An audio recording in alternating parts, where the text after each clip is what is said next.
My name is Nora Calloway.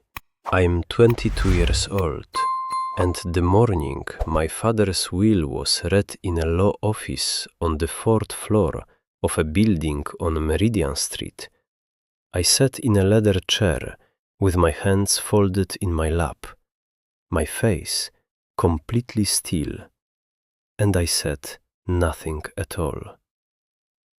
My stepmother cried. My stepbrother Dex leaned forward like a man about to catch a falling bag of money. My uncle Raymond kept checking his watch, which was new and expensive and almost certainly purchased on credit.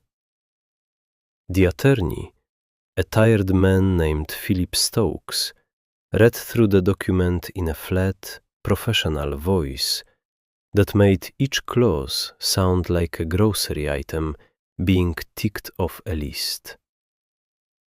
The will divided the estate into 3 portions. The house on Ridgecrest Drive, the one with the wraparound porch and the storm cellar, and the half-acre of black walnut trees my father planted the year I was born, went to my stepmother, Sondra, with rights of residence and a provision for eventual sale. The investment accounts went into a family trust managed jointly by Sondra and Raymond. To me, $10,000 and a written note thanking me for being a devoted daughter. When Philip Stokes finished reading, the room expected me to react, to argue, to beg or demand, or stand up and say something that could be easily managed. I didn't, because the house on Ridgecrest Drive already had my name on it. Had for 4 years. Not as an inheritance in any will, not as a gift waiting to be given. As the sole asset of the Bream Calloway Irrevocable Family Trust. A legal structure my grandfather had built 14 years earlier with the patience and precision of a man who spent his career designing bridges. And not one person in that room knew it, except me and a property attorney named Cecile Marsh, who at that exact moment was sitting at her desk 11 miles away, reviewing the title confirmation I'd asked her to run the previous morning as a final precaution. The will was a sincere fiction. My father believed every word of it.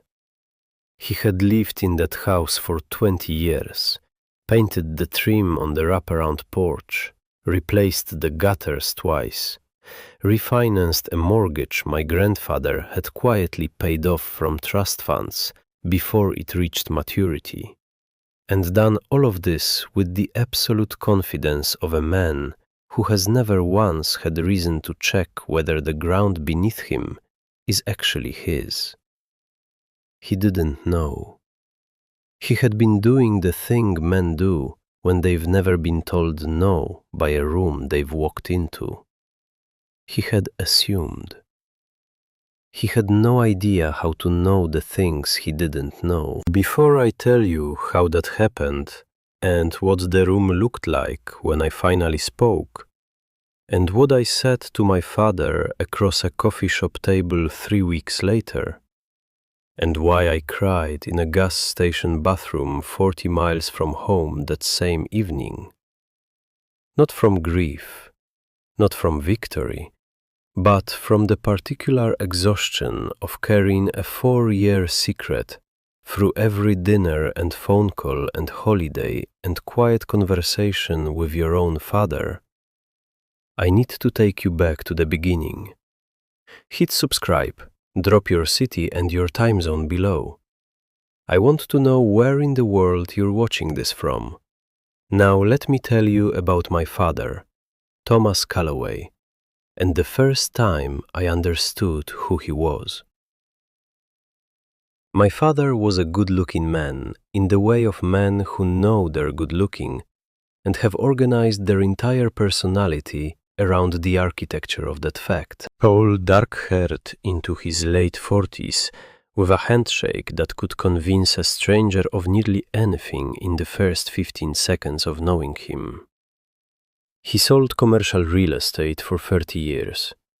He was very good at it.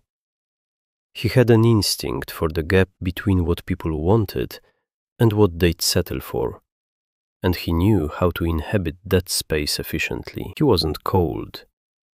He genuinely liked people. He liked them most when they were doing something that benefited him, but that preference was so naturally integrated into his personality that it rarely showed as strategy. To most people who knew him casually, at the Chamber of Commerce meetings, at the charity golf tournament, at the neighborhood block party where he always arrived early and stayed late, and somehow ended the night with 3 new business cards in his wallet, he just seemed warm and well-intentioned. My mother, Nora Calloway née Brim, was a different kind of person entirely. She had been a middle school science teacher before she had me. She brought to everything. The way she marked the edge of a shelf before she hung it. The way she kept a 3-month rolling calendar rather than a weekly one. The way she wrote in her yellow legal pads in a handwriting that was small and neat and very specific. The attention of someone who believed that the details are where the real story lives. She kept those yellow pads stacked in date order on the kitchen counter, on her desk, on the nightstand beside her bed, not in any self-conscious way, just as a practice, a record of what she'd noticed and thought about.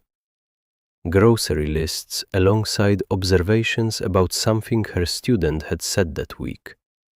Appointment reminders alongside lines she'd copied out of a book and wanted to think about more. She died when I was 13. A car accident on Route 9 in November, a Tuesday evening. Freezing rain on an underpass that hadn't been treated properly. I was home doing homework when my father came in through the garage door and sat down at the kitchen table and didn't say anything for a long time. That silence is still one of the loudest things I've ever heard. After she died, I found 19 of those legal pads in a box in the hall closet. They were stacked in date order, bound with rubber bands. Her handwriting, a complete private world she'd left behind without intending to. I kept all 19. I still have them in the desk drawer at Ridgecrest, beside my own pads. Sometimes I open one just to see the handwriting, just to remember what it looked like when someone paid that quality of attention to the world. Those first 2 years without her were not dramatically bad. I want to be clear about that because the story I'm telling has dark elements, and I don't want to overdraw them. My father was present. He showed up to school events.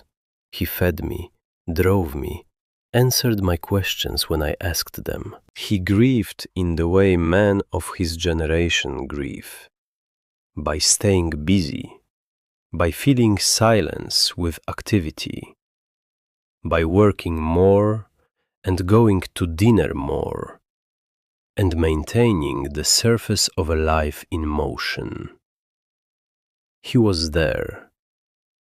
The quality of attention he'd had for me before, the specific attention, the willingness to be interested in the particular detail of who I was becoming, rather than the general fact of my existence, reduced. Not disappeared entirely, reduced.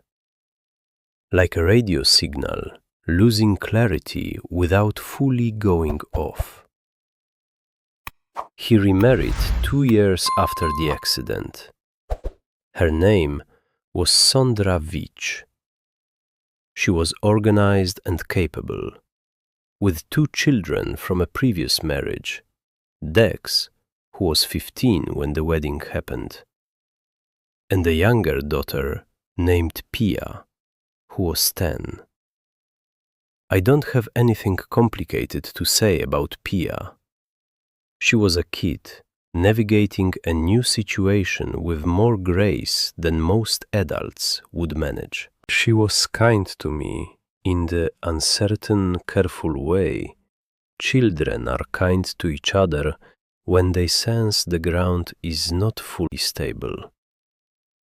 It was Dex who set the tone of things, and my father who decided not to notice it. Dex was the kind of teenager who had learned early that confidence is a transferable currency, and that projecting it loudly enough could substitute for almost any actual qualification. He wasn't obviously cruel. He was simply a person accustomed to being the center of his immediate universe, who interpreted every room he entered as an existing structure to be reorganized in his favor. He walked into our house and assessed it the way a contractor assesses a renovation site. What's here? What needs to move? What can I use? He was 15. He shouldn't have had that much power. He had it because my father gave it to him by choosing not to see what he was doing. My bedroom, the one my mother had spent 2 Saturdays choosing paint for, a specific pale yellow she'd called warm without being loud. The room where I kept my books and my science fair ribbons, and the one photograph I had of my mother from her own childhood. Her in the backyard of her parents' house, squinting into summer sun, became Dex's bedroom within 8 weeks of the wedding. My father explained it carefully. Dex was going through a difficult period. He needed more space. I was younger, more adaptable. There would be something arranged for me downstairs. He said all of this with the tone of a man reading from a script he'd just been handed by someone else, with the additional quality of a person who has convinced himself the script is fair because he needs it to be. I said, okay. I was 15. I said okay because I didn't yet have the language to say what I wanted to say, and because some part of me already understood that saying it would accomplish nothing except making me seem unreasonable. I moved to the basement room my father had built. Decent lighting, real closet, a flat-screen TV mounted on the wall, which he called a teen cave, with the pride of a man who has converted a bad situation into a reasonable one by adding an amenity. I said, thank you. I kept my yellow legal pads in the box under my new bed, and I started filling the first one. My mother's piano disappeared the following year on an ordinary Thursday afternoon. I came home from school and stood in the living room doorway, looking at the space where it had been, the slightly darker rectangle of carpet where the legs had pressed down over years of standing still. I asked my father where it was. He said Sondra was redecorating. He said it was in storage. He said we'd figure something out when I had my own place to put it. He said it with the particular tone of a resolved matter, a decision that has already been made and filed and need not be discussed further. I said, "It was my mother's." He said, "Yes, of course. That's why I put it in storage rather than getting rid of it." I said, "Okay." I said, "Okay" again. I was 16 and I was still learning that "okay" was the only word I had that didn't cost me something. We never figured anything out. The storage unit doesn't exist. I know because I checked 3 years later, calling every self-storage facility within 15 miles with the story of a family member's property I was trying to locate. No unit under our name. No record of payment or intake. Nothing. The piano was gone. There was no document for it anywhere because someone had decided there didn't need to be one. My mother had been a woman who documented everything. Her piano left no document because someone decided that was easier. By 15, I was paying attention the way you pay attention when you've learned that attention is your primary form of self-protection. Not obsessively, not with suspicion as a constant mode, just carefully. I kept my own yellow legal pads.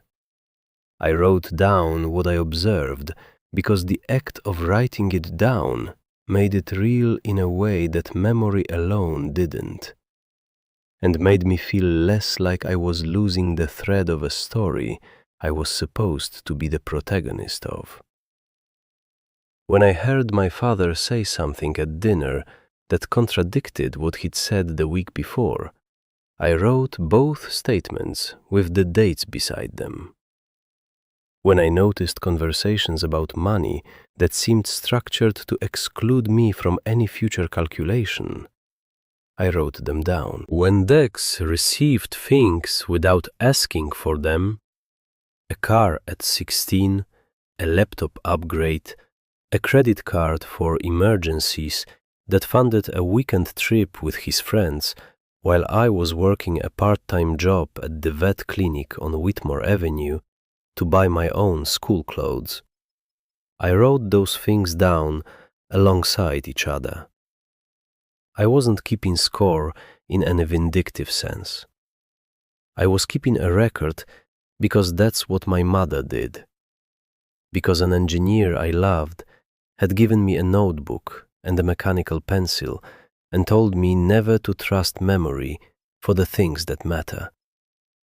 Because I was 15 and had understood, without anyone telling me directly, that the people who were supposed to protect me were doing a partial job of it, and that whatever protection remained was going to have to come from me. The house on Ridgecrest had been my parents' house.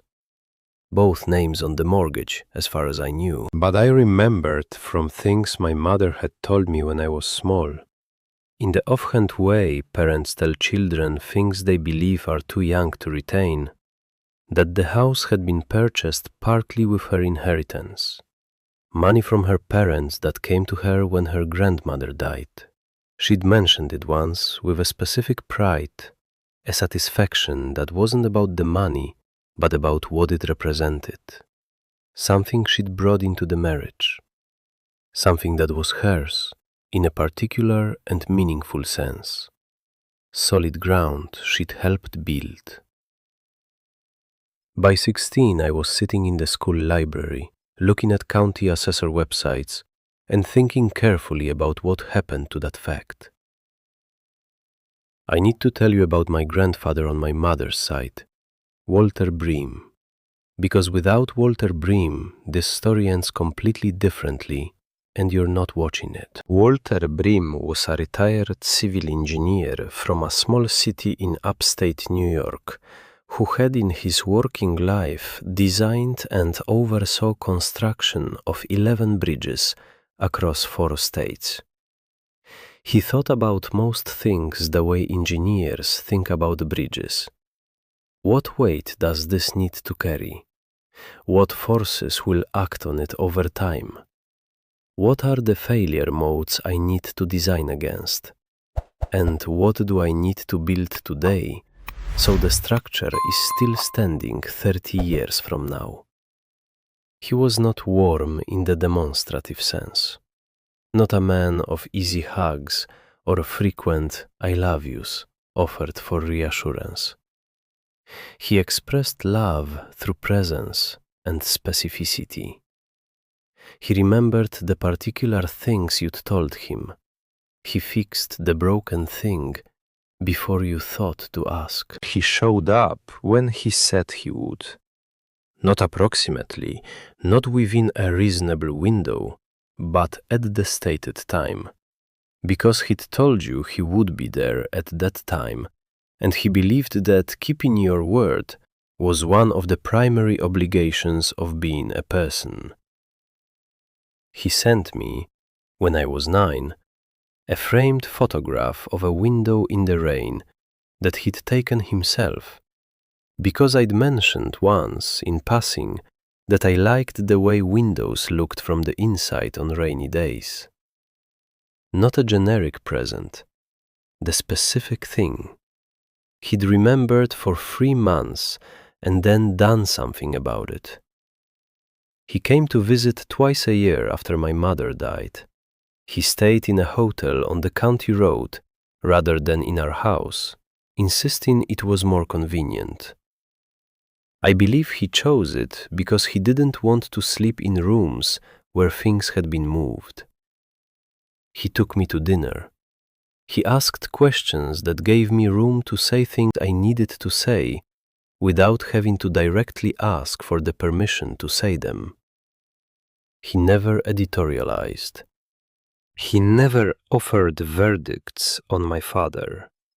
He asked and listened and left me to draw my own conclusions from what I told him.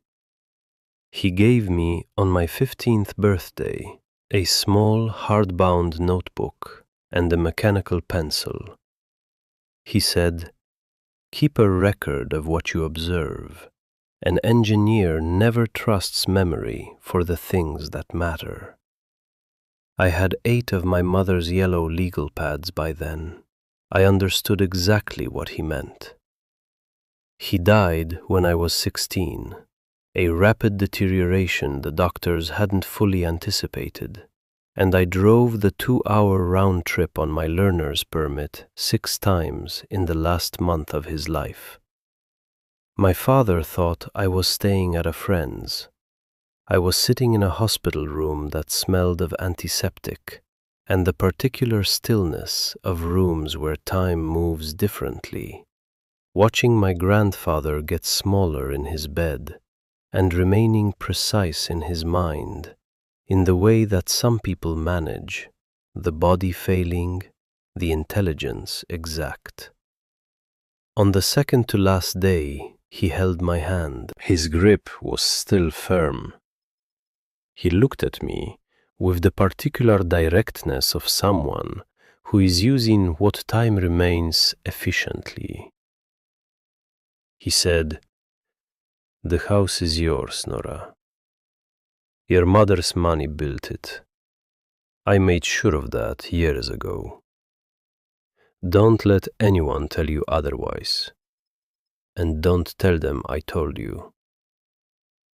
I was 16. I nodded. I filed it in the category I called at the time things people say near the end.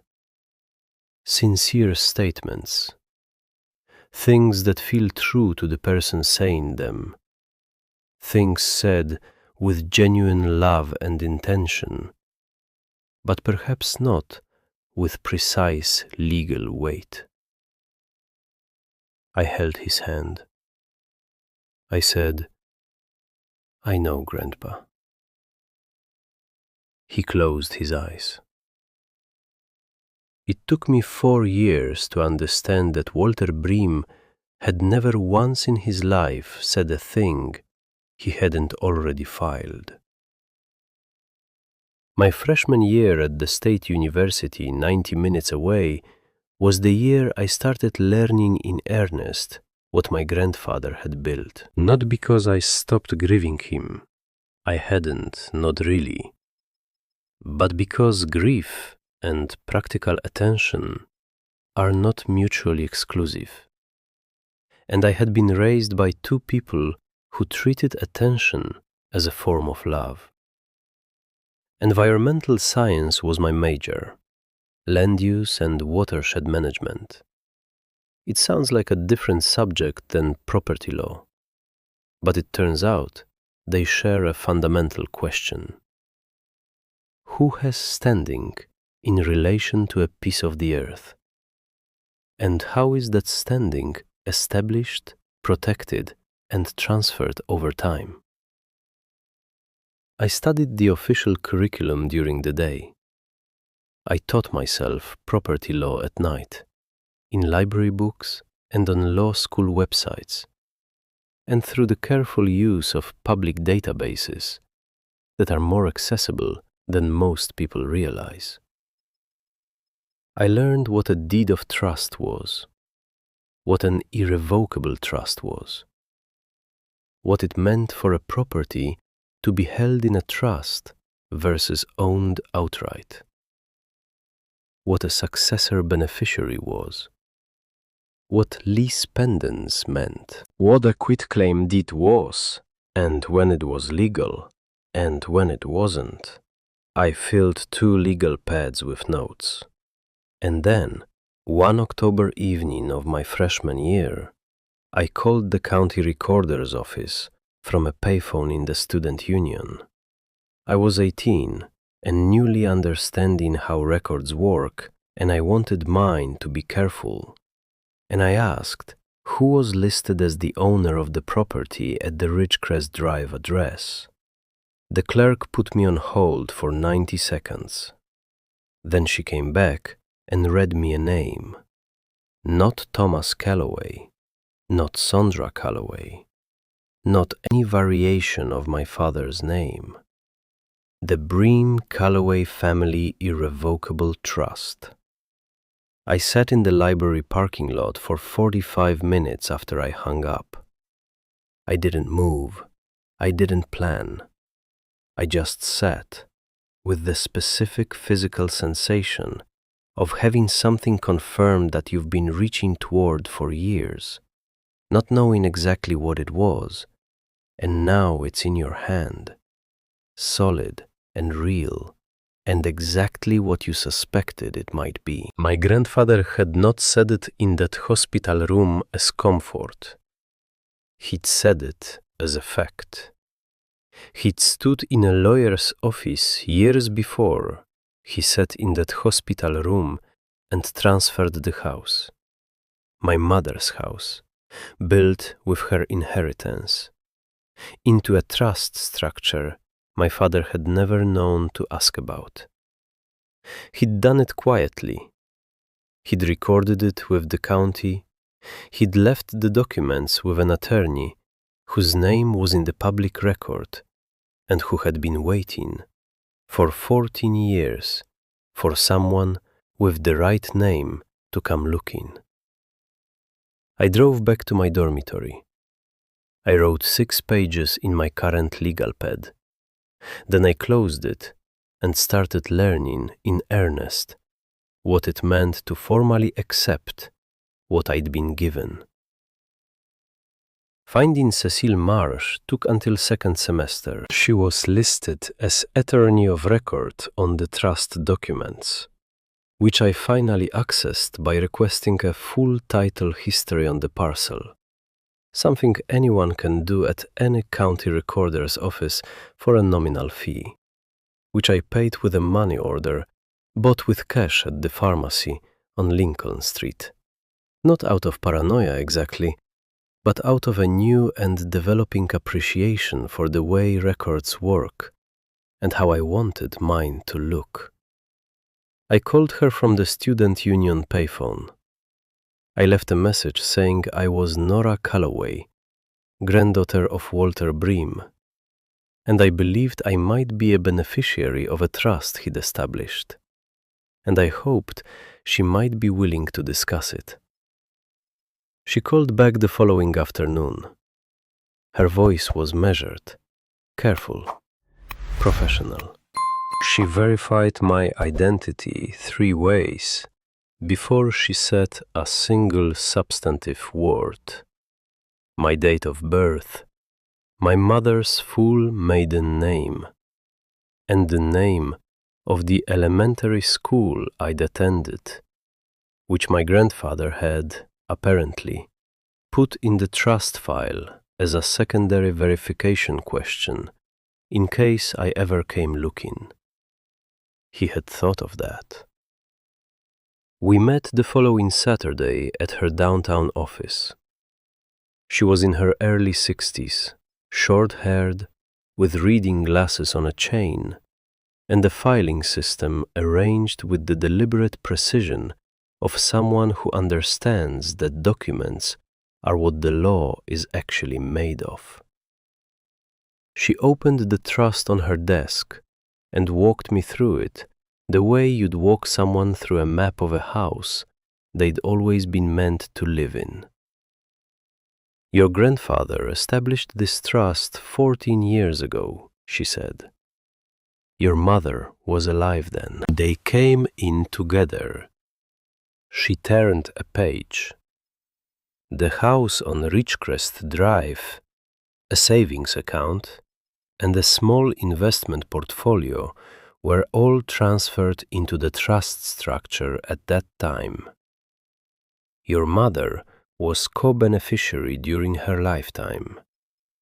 Upon her death, the trust named you as sole successor beneficiary with full authority upon reaching the age of 22. 22, I said. He was specific about the age. She consulted a handwritten note clipped to the inside of the folder.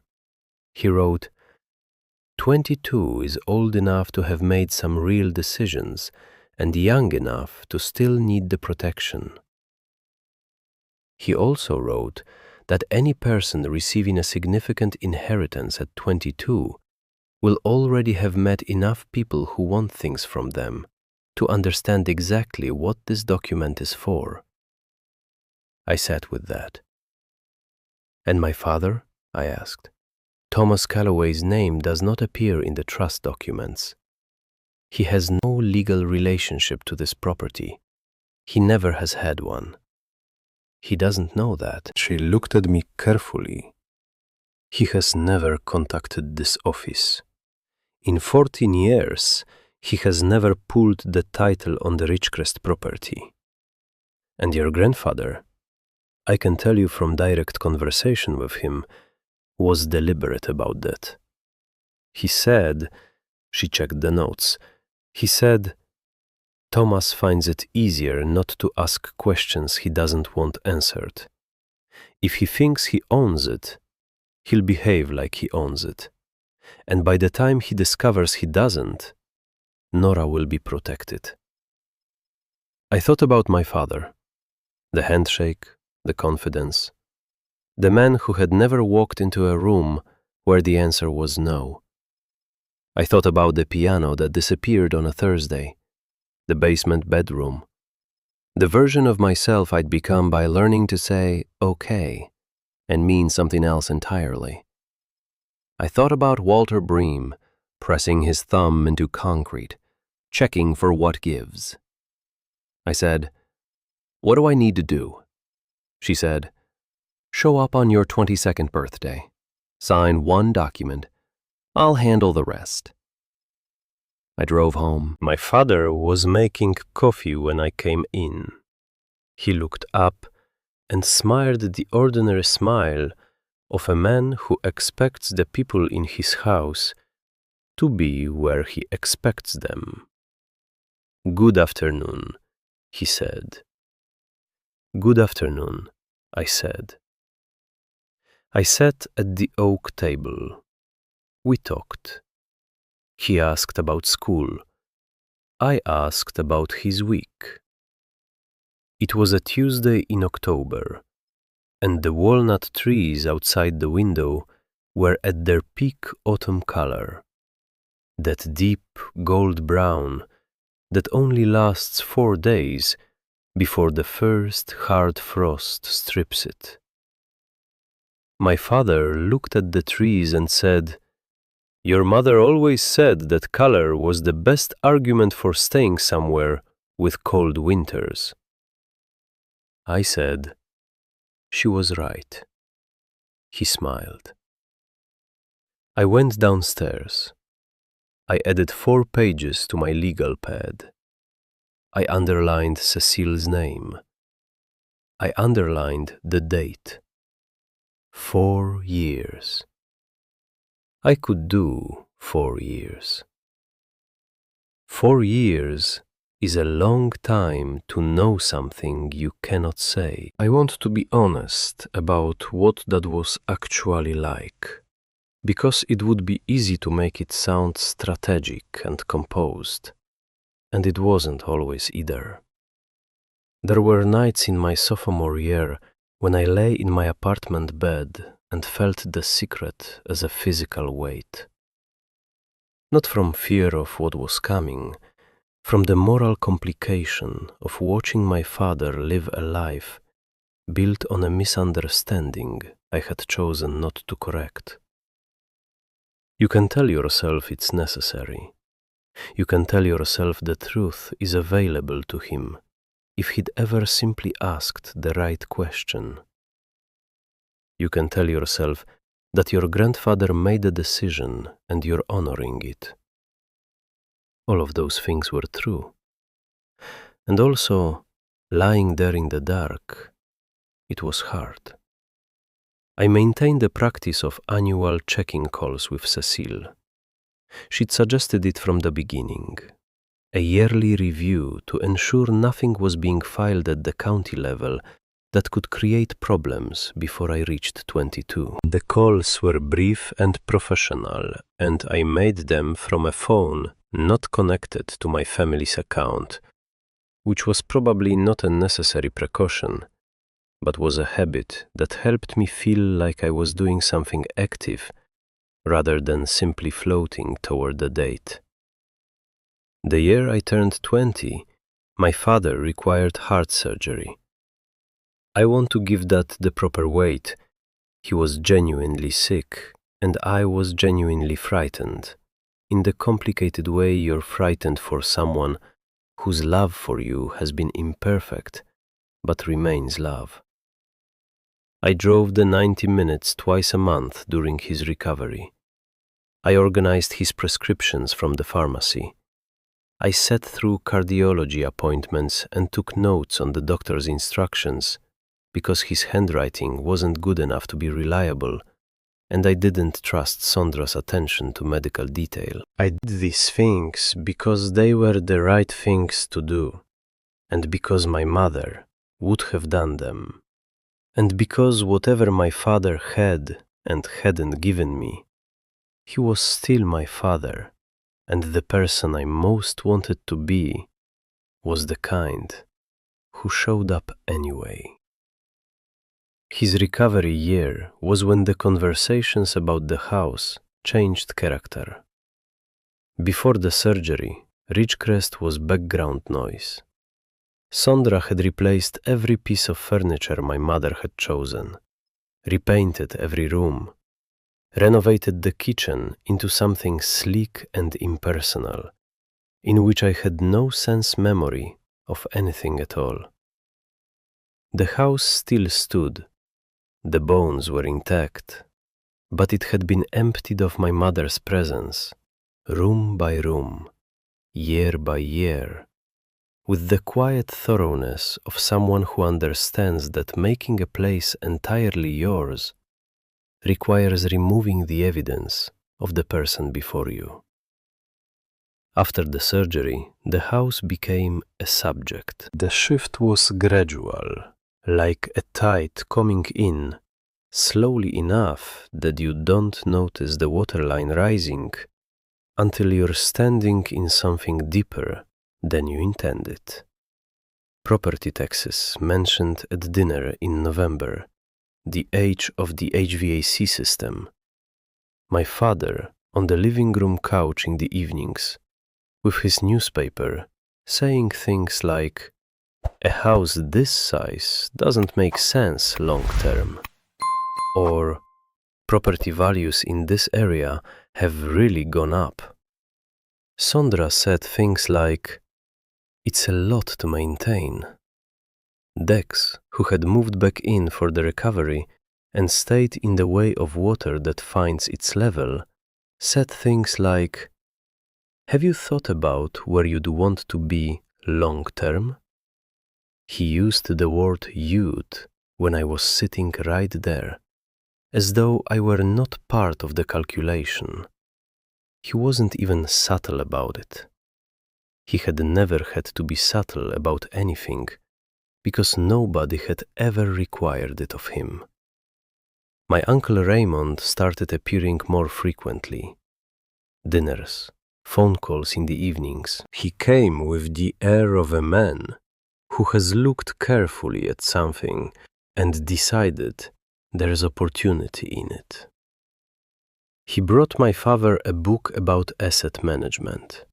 He talked about a development company called Crestview Partners that was, he said, doing very interesting work in the residential space in this area. He said interesting the way people say interesting when they mean lucrative. I listened. I wrote. I said things like, "That sounds complicated," or "I'd want to understand it better." I was buying time without anyone knowing there was time being bought. The September I turned 21, Cecile had something new for me at our annual check-in. Someone had been making inquiries at the county recorder's office about the Ridgecrest parcel. A title company had run a query. Not a filing, just a search. The kind a real estate professional makes when evaluating a property for potential transaction. It didn't do anything to the title, but it meant someone was measuring. Someone was doing the math. "What company?" I asked. She slid a printout across the desk. "Meridian Title and Transfer, LLC." I pulled up the state business registration database on my phone while sitting across from her. The registered agent was Raymond D. Calloway. My uncle had formed a title company. He was using it to research a property he had no standing to research. He was planning to position himself as the mechanism through which a fraudulent transaction would appear legitimate. I drove home. My father was in the backyard when I got there, sitting on the porch step the way he did when his heart was bothering him and he needed air. He looked up when I came around the side of the house. He said, "How was your day?" "Good," I said. "How are you feeling?" He said, "Tired, but okay." I said, "The yard looks good." He looked at the walnut trees. He said, "Raymond thinks we should clear the south lot before winter. Easier access for a survey." I said, "A survey for what?" He said, "Just getting things organized for the future." I said, "That makes sense." I went inside. I texted Cecile from the kitchen, accelerating. She replied in 11 minutes. Saturday, come see me. Saturday, Cecile's office. Legal pad on her desk. Coffee cooling beside it. She drew the timeline in the way engineers draw load diagrams. Forces, directions, points of stress, the sequence that mattered. "You turn 22 on February 14th, she said. 3 months and 17 days from now. The moment you sign the acceptance form and I file the lease pendants at the recorder's office, the trust has an active adult beneficiary in the public record. Whatever they attempt to file after that will hit a title that clearly shows an irrevocable trust with a formal beneficiary who took possession. The chain of title is 14 years old and unambiguous. Their document will be rejected. What if they move before I sign? Then the filing creates what's called a cloud on title. It doesn't give them ownership. Nothing they file will give them actual ownership. The trust is too clean for that. But it creates a competing claim that requires litigation to clear. That's expensive and time-consuming, even when you win. The key is being first. The key is being first. She tapped the calendar. I need to be at the county recorder's office when it opens at 8 a.m. on February 15th. You need to sign your acceptance documents at midnight on the 14th. Those are the two moments that matter. Everything between now and then is about maintaining position without alerting them. I told her about Raymond's title company, about the survey comment, about Dex measuring the kitchen with his eyes. She took off her glasses, looked at me. Your grandfather wrote something in the file, she said, that I want to read to you. He said, when they begin to move, Nora will feel the pressure to speak.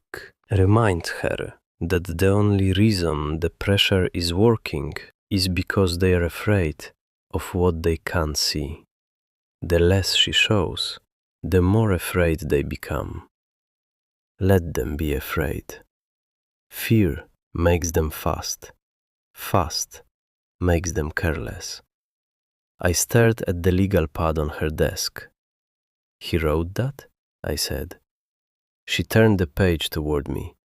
His handwriting, block letters, pencil. Exactly those words. He was an engineer, she said. He was the best person I knew, I said. We sat with that for a moment. She slid the document folder across the desk. Everything tabbed, flagged, annotated. My name in the top right corner of every page. My grandfather's name on every page above mine. My mother's name on the pages that recorded her role as co-beneficiary. Her signature still there from the day they'd come in together to do this, 2 years before she died. I said, should I tell my father anything? Give him a chance to... She stopped me gently. He said that too. She looked at the file. He said, don't negotiate with them. Don't warn them. The warning gives them time to find another way around it. The silence gives you the only advantage you have. I nodded. I drove home. My father was in the kitchen. He smiled when I came in. Good afternoon, he said. Good afternoon, I said. I set my keys on the counter. I went downstairs. I sat on my bed in the room I'd slept in since I was 15, and I thought about 14 more days until 22, and I counted them carefully, the way you count the last of something. Let me tell you what the final months looked like, because they got progressively harder, and I think you need to understand that to understand the ending. In November, my father sat me down with Sondra in the living room. It was a formal sit-down. They were on the couch, I was in the armchair. The particular staging of people who have rehearsed something and want it to feel natural. My father talked about his health about the financial pressures from the surgery, about the store he'd had to let go.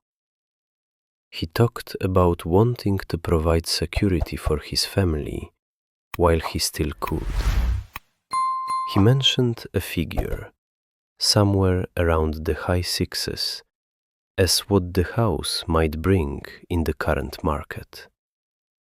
He said, "We'd set something aside for you, for a start in life." "How much?" I asked. He and Sondra exchanged a glance. He said, 50,000. I let the number sit in the air between us. "Out of 600 and something?" I said. He said carefully, "The house has costs. Sondra has costs. There are debts that need to be settled.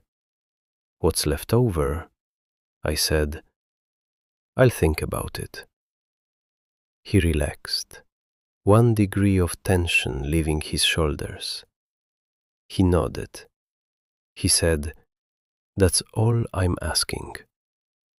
Later that night, I could hear Dex on his phone in the guest room, voice low.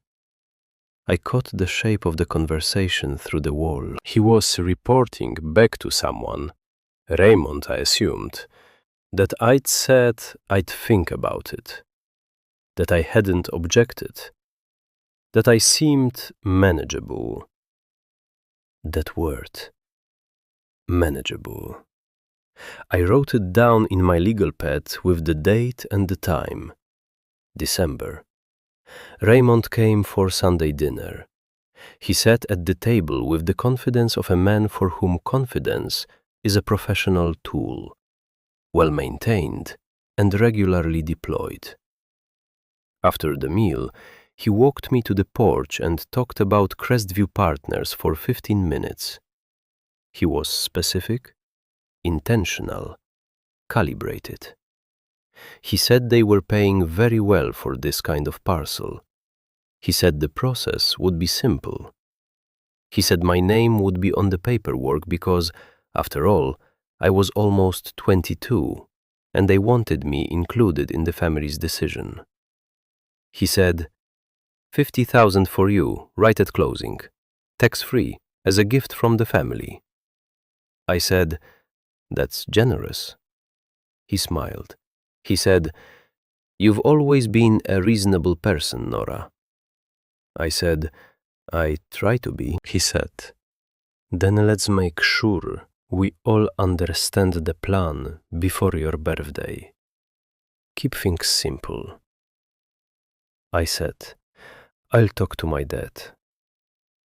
He drove away satisfied. I watched him go from the kitchen window. He was on the phone before he reached the corner. I texted Cecile that night. 14 days. She replied, "Stay the course. I'll see you at midnight." The night before my birthday, I drove to Ridgecrest alone. I had my own key, the same key my father had given me years before, the one nobody had thought to ask for back. The house was quiet. My father and Sondra were at dinner with friends. Dex was at the bar on Park Street. I unlocked the front door.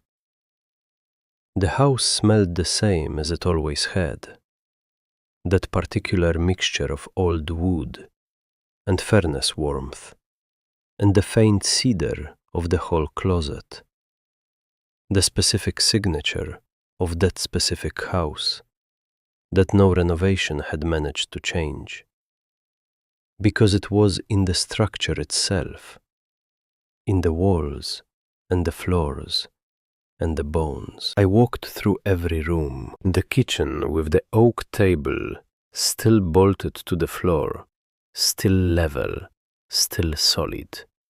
My mother had chosen it from a mill 40 minutes away, driven there herself on a Saturday, spent 2 hours looking at grain until she found a piece she could trust. It had outlasted every attempt Sandra had made to replace it, because whoever had installed it had anchored it the way my mother wanted everything anchored, securely, for the long term, built to stay. The study, which Sandra had converted into a reading room she never used. The daybed still in the corner by the window, where I'd fallen asleep listening to my mother grade papers. The sound of her pen on the page.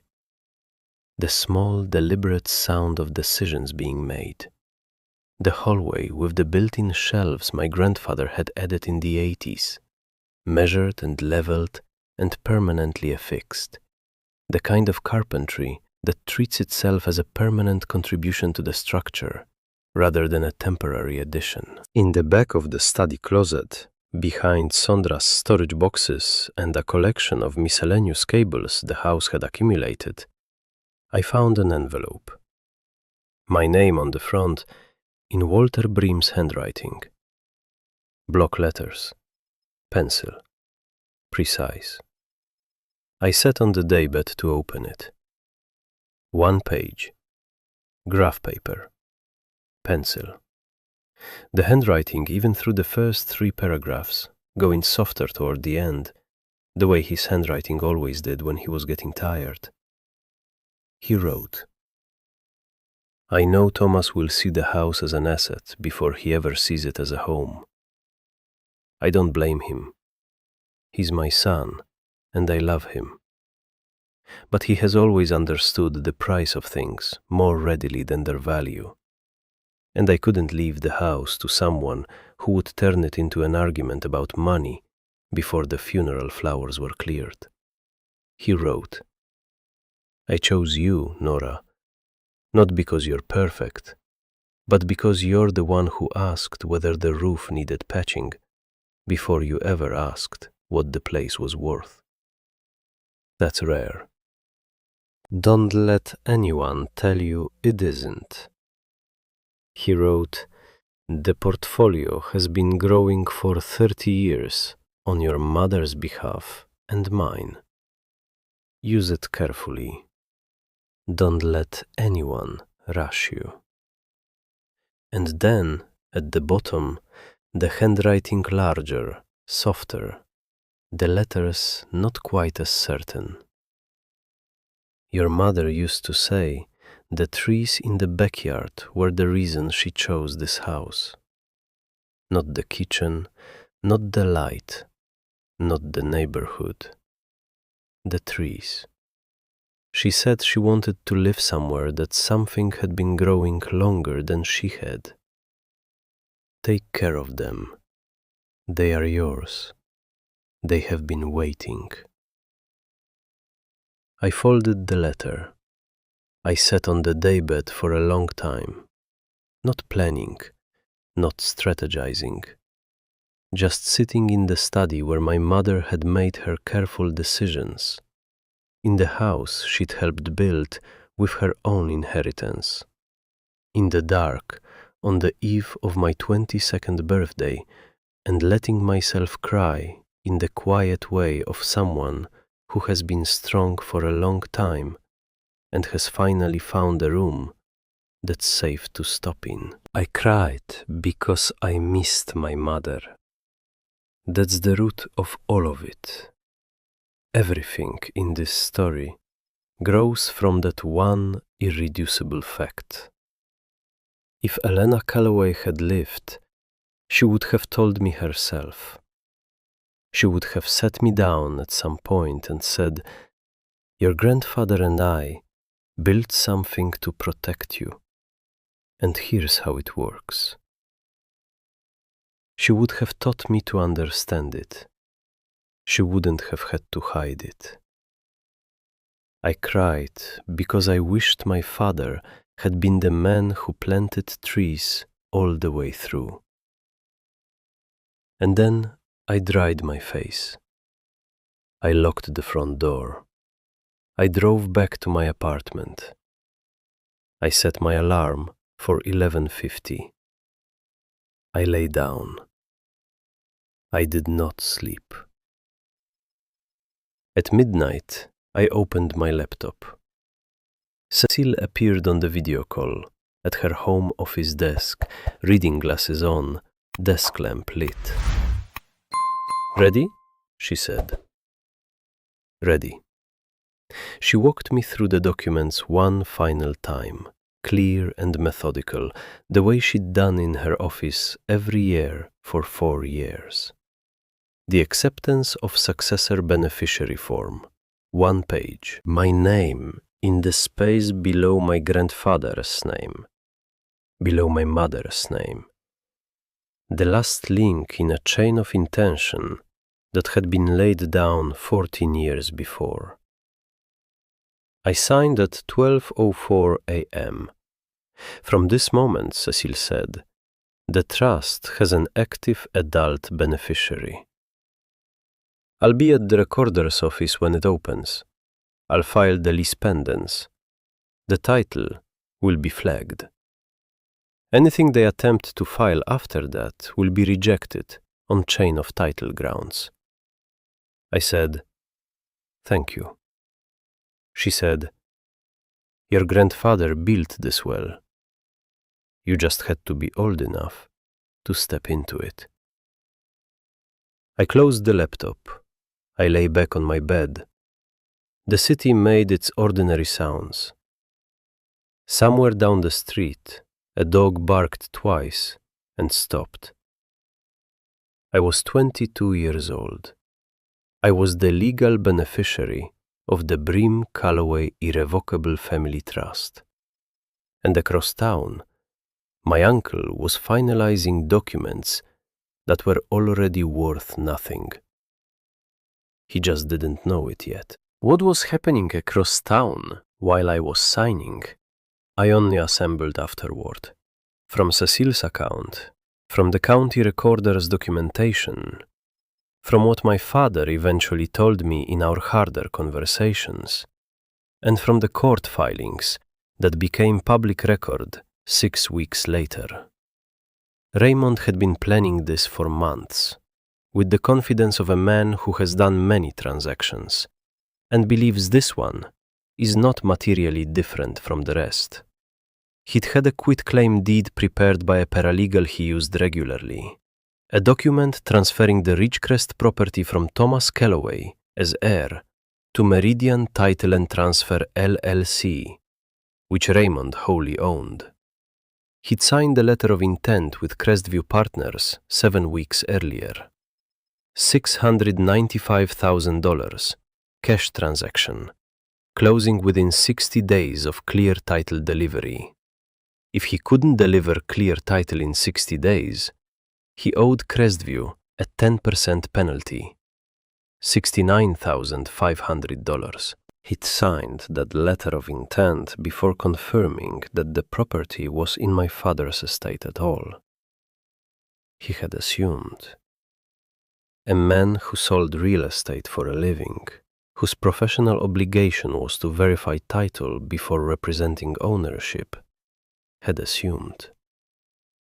The notary stamp on the quitclaim deed was the other thing.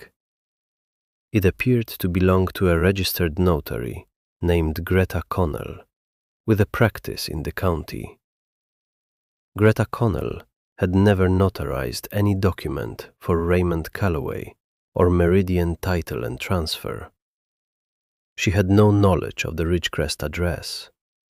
Her office had been broken into the previous spring, and a notary stamp had been among the items unaccounted for afterward.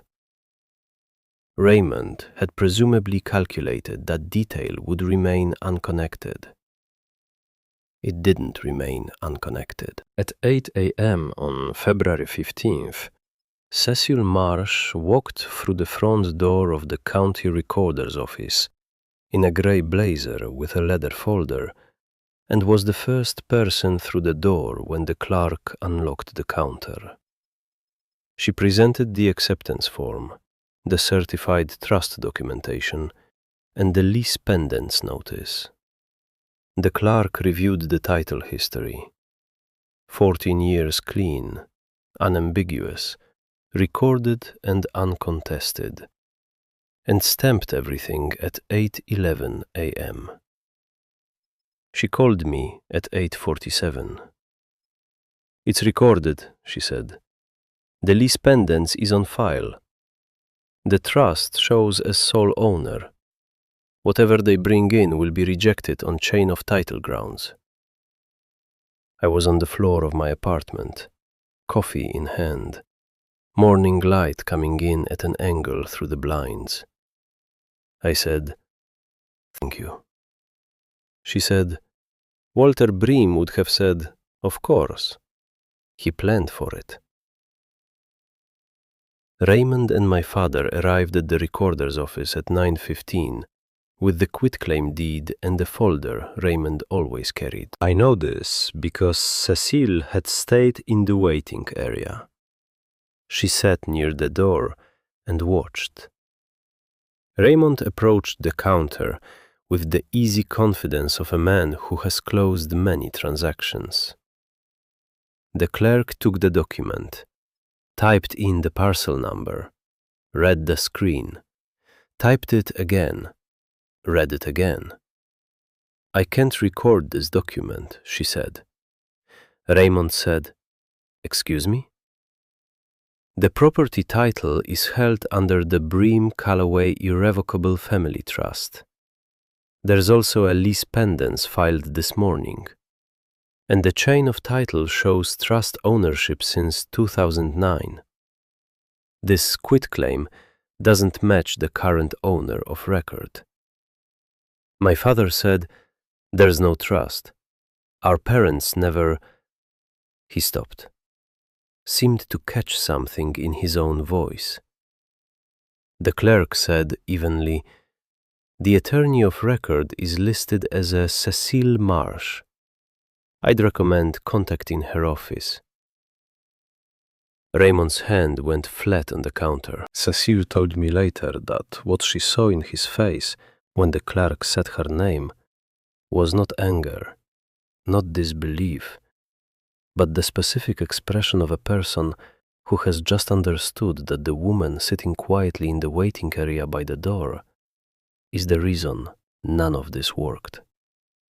She said he looked at her, and she held his gaze. She didn't say a word. She didn't need to. My father called me at 9:22. I was back on the floor with my coffee. "What did you do?" he said. "I accepted what Grandpa and Grandma left me," I said. "That's all." "You planned this." "I've known about the trust since I was 18. Cecile has been the attorney of record for 14 years. This has been in place since before you married Sondra," he said. "That's my parents' property." I said, "They loved you, but they chose not to leave it to you. Those are two different things." The silence that followed was the longest of my life. I counted the traffic lights I could see from my window, cycling through 3 complete sequences before he spoke again. He said, "We'll fight this." I said, "The trust is irrevocable, Dad. Established when both of them were alive and fully competent. Documented, witnessed, notarized correctly, and recorded 14 years ago. There's nothing to fight." He hung up. No goodbye, just a click, and then the quiet of an apartment in the morning. I sat on the floor for a long time, not from fear, from the particular weight of telling your own father clearly and without softening that the thing he believed was his has never been his, that the people who raised him looked at his future and made a considered decision about it, that all his years of assumption had been built on a foundation that was never there, and that the person who knew about the gap had chosen, for years, to let him keep walking. The will reading was 2 days later. I sat in the leather chair. Philip Stokes read. When he finished, the room expected something from me.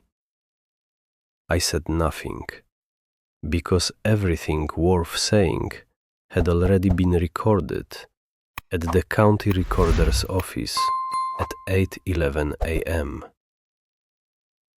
When the reading ended, Raymond looked at me across the conference table with an assessment that was calculating and not particularly warm. He was already thinking about what was still salvageable. My father stared at the polished surface of the conference table and didn't look at me at all.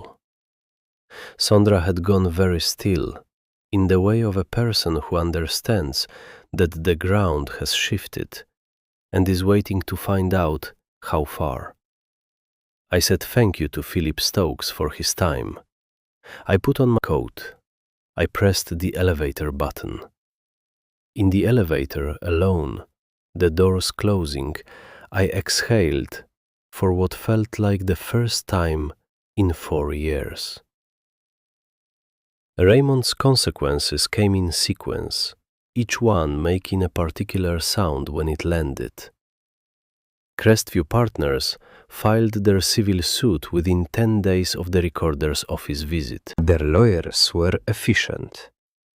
The complaint named breach of contract, misrepresentation of title, and demand for the $69,500 penalty plus $55,000 in additional damages and legal costs.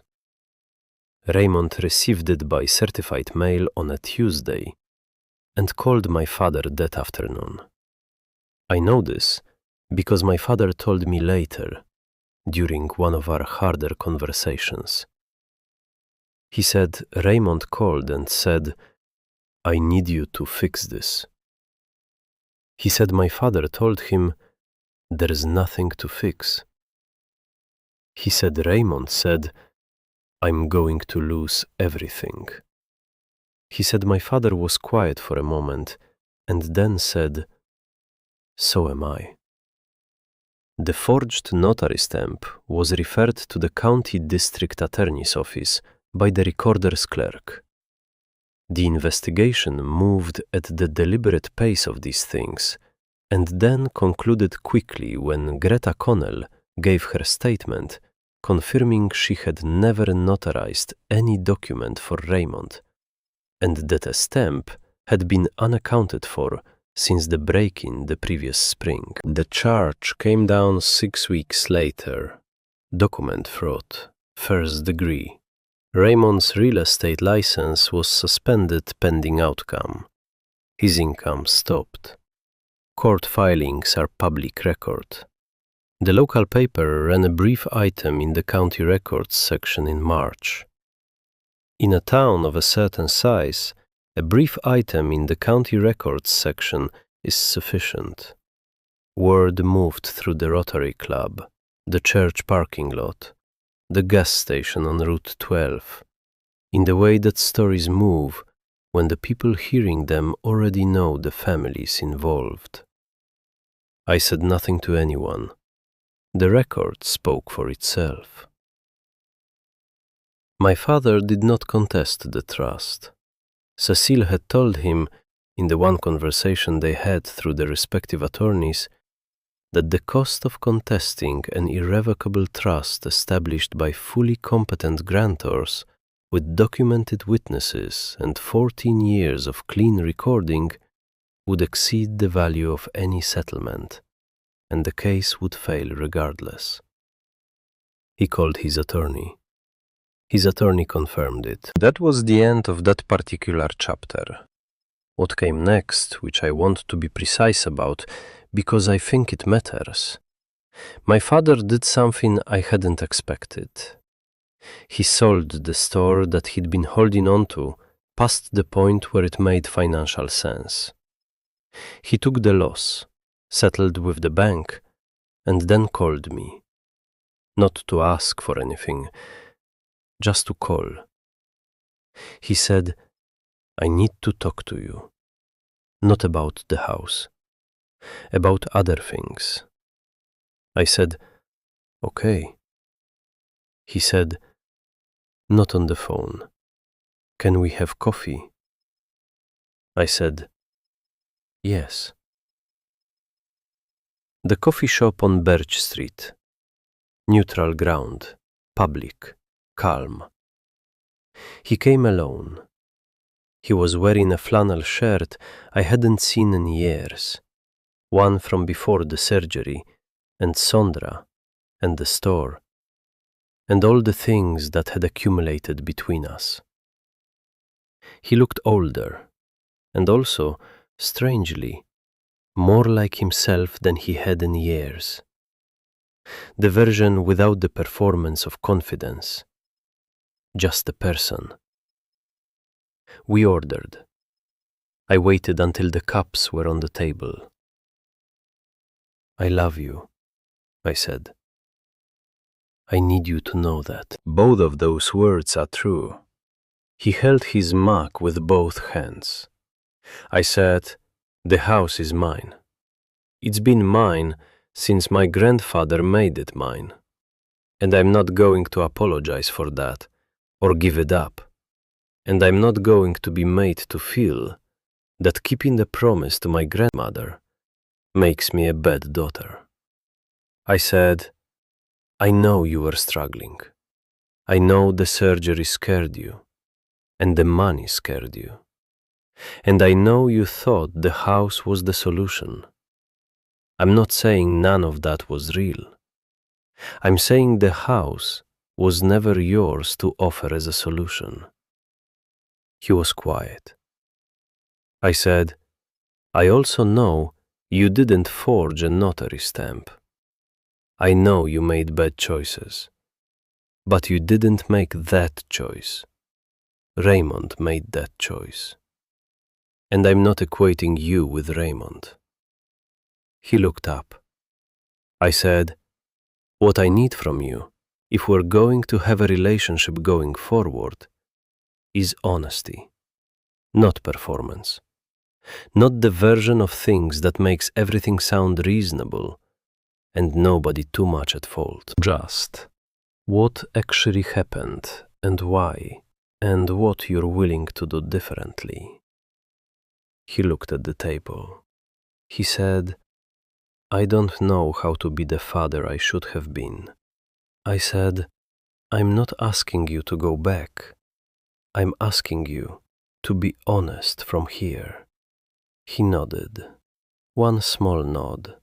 The kind that doesn't make promises, but acknowledges a direction. I stood up. I left enough for both coffees. I'll call you Sunday, I said. He said, okay. I believe he meant it. I moved into Ridgecrest the following April. A cargo van, everything I owned. The 90-minute drive I'd made 100 times.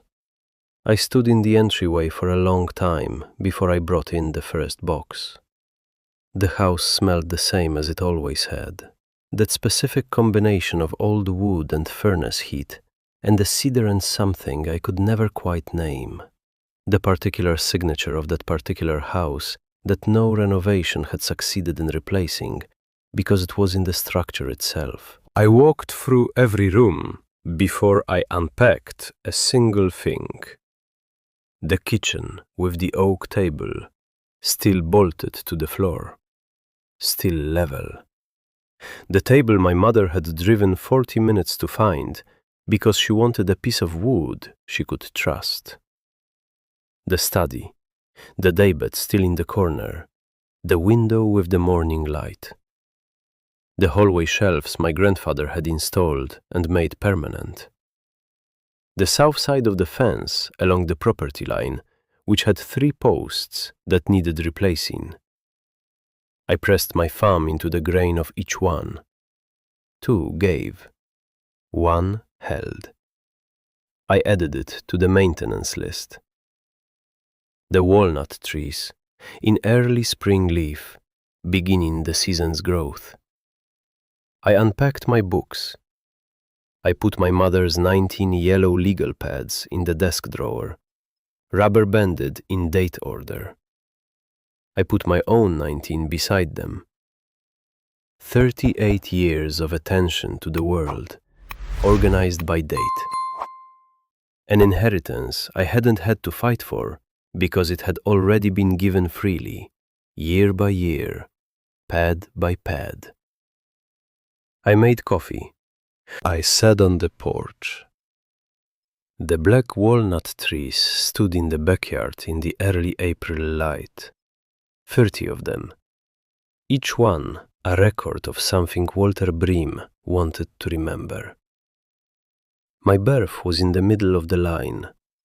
A tree, now 30 years old and still growing, still adding rings, still doing what living things do when someone plants them in good ground and gives them room and comes back to check on them.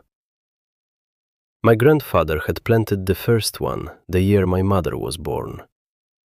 He had planted the last one 3 months before he died. I've been asked sometimes, in the months since all this resolved, whether I feel vindicated, whether I feel like I won something. The honest answer is no, not vindicated, not victorious. What I feel is what I imagine someone feels when they've been carrying something very heavy for a long time and have finally set it down. Not joy exactly, but the specific relief of noticing that your arms still work and the ground is solid and there is more ahead of you than behind you. The things that were taken from me, my mother's piano, the years in the basement, the ribbon in the backpack, the particular quality of being made invisible in your own family, those things are not returned by a legal filing. The trust protected a property. It didn't undo the years of standing in the kitchen doorway listening for sounds of my name in conversations that had decided it didn't need to be there. What I have is a house, a clear title, a starting place, a maintenance list with 3 fence posts and the HVAC filter, and the south side of the porch railing. And what I have, which I've been trying to find the right words for, is the knowledge that someone who loved me looked ahead into the future and saw what was coming, and built something to protect me from it. Not when he was dying, not as a last gesture, years before, with the patient and precise care of a man who had spent his life designing structures meant to hold under load, who understood that love is most useful when it is built in advance of need, who knew that the best protection is the kind that is already in place before the threat arrives. Walter Bream couldn't stop my father from becoming who he became. He couldn't stop Raymond. He couldn't give my mother back. He couldn't preserve the piano or return the years I spent in the basement, or undo the small consistent ways in which I'd been made to feel like a secondary character in my own story. He couldn't make the people around me into the people I needed them to be. But he could make sure I had ground to stand on. Literally. Early June, a Tuesday morning. 6 a.m. on the porch with coffee and my current legal pet. The lake at the end of the road catches the early light before anything else does. The walnut trees are in full summer leaf, dense and dark green, moving in a wind I can barely feel from the porch step. A loon calls. 2 long notes and then quiet. The morning settles. I have a question for you. Has someone ever prepared something for you? Not money, not property, just something that you only understood years later was meant specifically for you. A thing they built or left or said that only made sense when you finally needed it? Tell me in the comments. I read every single one. And here is the question I've been sitting with since I moved in. If you could build something for someone you love, not a legal document, not a house, just something, what would you want it to still be doing for them after you were gone? Tell me that too. If this story made you feel something, recognition, relief, the specific ache of things that should have been different, or just a little less alone in the thing you've been carrying, share it with someone who needs to hear it.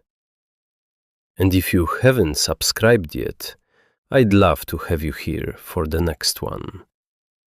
The next one is coming. Until then, take care of what's yours. It took care of you first.